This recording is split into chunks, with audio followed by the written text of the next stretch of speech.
लेकिन हम तो किचन गार्डनिंग करते हैं, घर में पौधे लगाते हैं, इसलिए अगर हम फिर भी केमिकल वाला ही खाएंगे तो फिर हमें घर में इतनी मेहनत करने की ज़रूरत ही क्या है।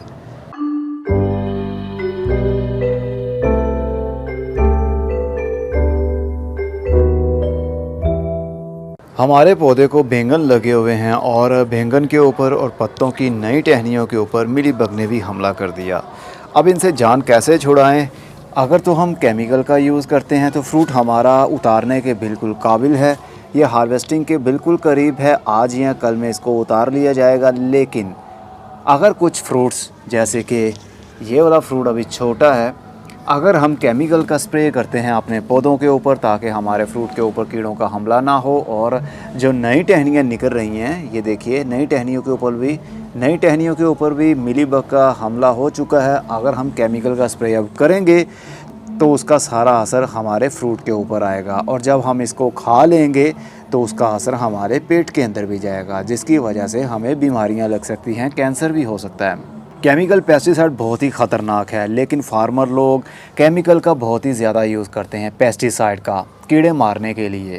ख़ास तौर पर बैंगन के पौधे, गोभी के पौधे, ऐसे पौधों के ऊपर बहुत ही ज़्यादा हमला होता है तो वो स्प्रे करते ही रहते हैं, और वही फ्रूट हम खा लेते हैं तो हमारी सेहत काफ़ी बिगड़ने लगती है। तो ऐसे स्टेज पर हम कोई भी केमिकल यूज़ नहीं करेंगे। वैसे भी वेजिटेबल प्लांट के ऊपर जिसको फल लगना हो उसके ऊपर केमिकल का स्प्रे नहीं करना चाहिए। अगर स्प्रे करना भी है तो हार्वेस्टिंग के 15 दिन बाद स्प्रे करना चाहिए। उसी टाइम स्प्रे करेंगे, 1 से 2 दिन के बाद फ्रूट उतार लेंगे तो उसका असर फ्रूट के छिलके के ऊपर फिर भी रहेगा। इसका असर कम से कम 15 दिन के बाद ख़त्म होता है केमिकल पेस्टिसाइड का।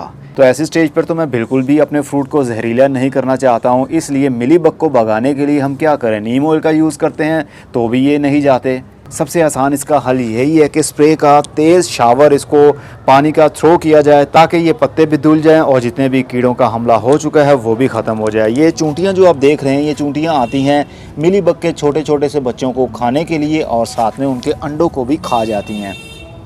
ये काफ़ी हमारी हेल्प भी कर रही हैं और इनका पेट भी भर रहा है। लेकिन चूंटियों से ज़्यादा कुछ हो नहीं पाएगा, हमारा पौधा ज़्यादा इन्फेक्टेड हो जाएगा, जिसकी वजह से ये हमारा पौधा सरवाइव नहीं कर पाएगा। ये पत्ते आप देख सकते हैं पीले हो रहे हैं क्योंकि इनके ऊपर बहुत ज़्यादा हमला हो चुका है। इसकी बैक साइड पर देखिए कितने ज़्यादा बच्चे हैं इसके, और इस वजह से पत्ता भी आराम से गिर गया। चलिए, इससे पहले कि ज़्यादा हमला हो, स्प्रे करते हैं सिर्फ पानी का।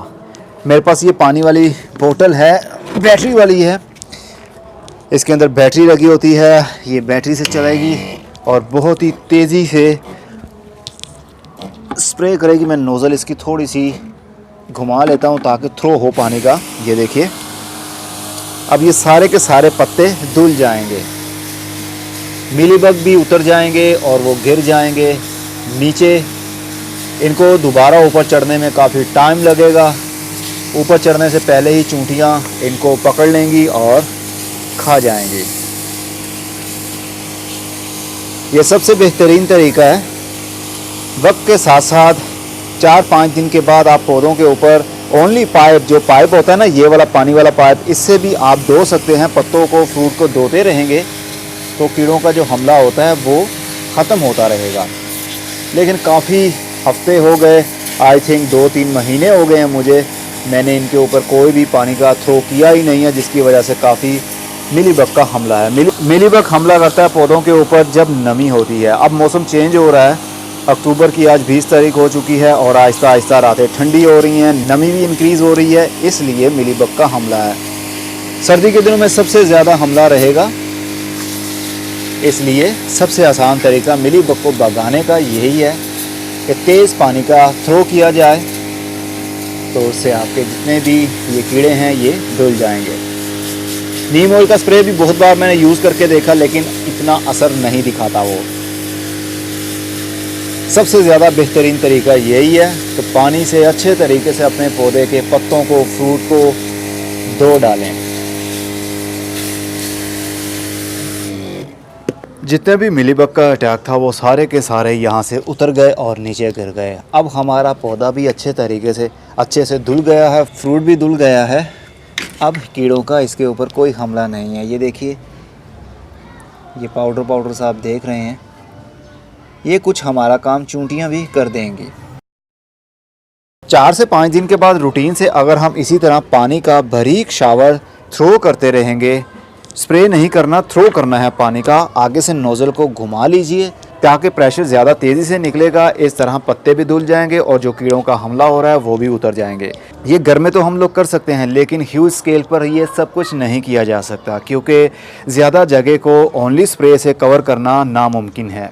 ये तो घरों में हमने चंद पौधे लगाए होते हैं तो स्प्रे से हम कंट्रोल कर सकते हैं। बाहर जो फार्मर लोग हैं उनको तो स्प्रे यूज़ करना ही पड़ेगा, लेकिन हम तो किचन गार्डनिंग करते हैं, घर में पौधे लगाते हैं, इसलिए अगर हम फिर भी केमिकल वाला ही खाएंगे तो फिर हमें घर में इतनी मेहनत करने की ज़रूरत ही क्या है।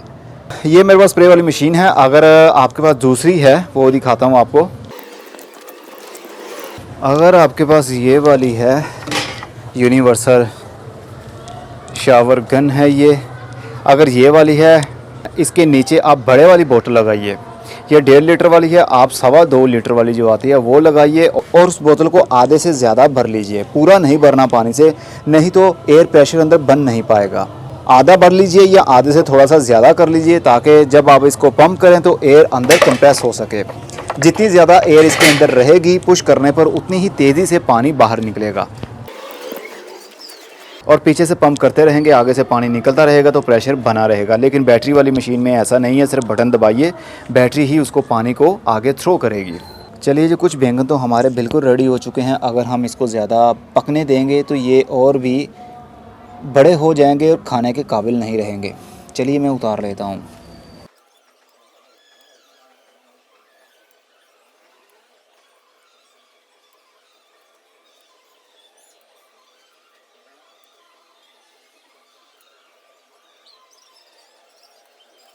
यकीन मानिए, अपने हाथ से फ्रूट को, सब्ज़ी को तोड़ने में बहुत मज़ा आता है। दिल चाहता है कि ख़त्म ही ना हो और हम इसी तरह उसको काटते रहें।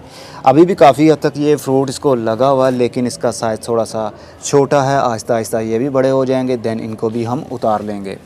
काफ़ी हद तक अभी भी ये देखिए, एक छोटा सा ये भी है, एक ये पीछे भी है, तो काफ़ी हद तक अभी भी बैंगन लगे हुए हैं। जैसे जैसे ये बड़े होते जाएंगे उतारते रहेंगे। ये देखिए फ्लावरिंग भी हो रही है। अब बात कर लेते हैं इसके फ्रूट के ऊपर कि फ्रूट इसको क्यों नहीं लगता आपके बैंगन के पौधे को। फूल बहुत ज़्यादा लगते हैं लेकिन उनमें से फ्रूटिंग शुरू नहीं हो पाती। पता क्या रीज़न है उसकी रीज़न है गर्मी और गर्म टेम्परेचर। कोई सा भी फ्रूट हो उसको थोड़ी सी ठंडक और थोड़ी सी हीटनेस की ज़रूरत होती है फूलों के बाद में से उसके अंदर से फ्रूट बनना। जून जुलाई के महीने में बहुत ज़्यादा गर्मी होती है, गर्म लू भी चलती है, तो ऐसे में फूल तो लगते हैं लेकिन उसके अंदर से फ्रूट नहीं बन पाता, फूल गिर जाते हैं, खुश्क हो जाते हैं। उसकी रीज़न यही होती है कि दिन के टाइम भी गर्मी होती है, रात के टाइम भी गर्मी होती है। थोड़ा सा स्टेबल इसको टेम्परेचर चाहिए होता है, थोड़ी सी ठंडक, थोड़ी सी हीटनेस, तो फ्रूट ऑटोमेटिकली बनना शुरू हो जाएगा। तो आप भी अपने पौधों को इसी तरह वॉश किया करें, कोशिश किया करें खाने वाले पौधे जो हैं, जो सब्ज़ी वाले पौधे हैं, उसके ऊपर केमिकल पेस्टिसाइड का यूज़ ना किया जाए घर के यूज़र के लिए। कमर्शियल लेवल के ऊपर जो भी फार्मिंग करते हैं उनका तो अपना एक काम है, लेकिन हम लोग हाउस होल्ड यूज़र केमिकल से थोड़ा बहुत बच सकते हैं, तो क्यों ना हम बचें। खादें देना चाहते हैं तो दें, केमिकल खाद भी पौधे की ज़रूरत है, उससे कोई नुकसान नहीं होता। नुकसान होगा पेस्टिसाइड से, कीड़े मारने वाली दवाई से। तो चलिए जी, ये देखिए कितना ज़बरदस्त फ्रूट है हमारा। ये तकरीबन आधा किलो के करीब तो होगा ही। चलिए इसको तल लेते हैं, इसको तलूँगा मैं। इसको लंबे लंबे बैंगन को काटा जाएगा, नमक मिर्च लगाकर तवे के ऊपर इसको फ्राई किया जाएगा और खाने के बाद में चाय पी जाएगी, काफ़ी मज़ा भी आएगा। अपने घर का फ्रूट।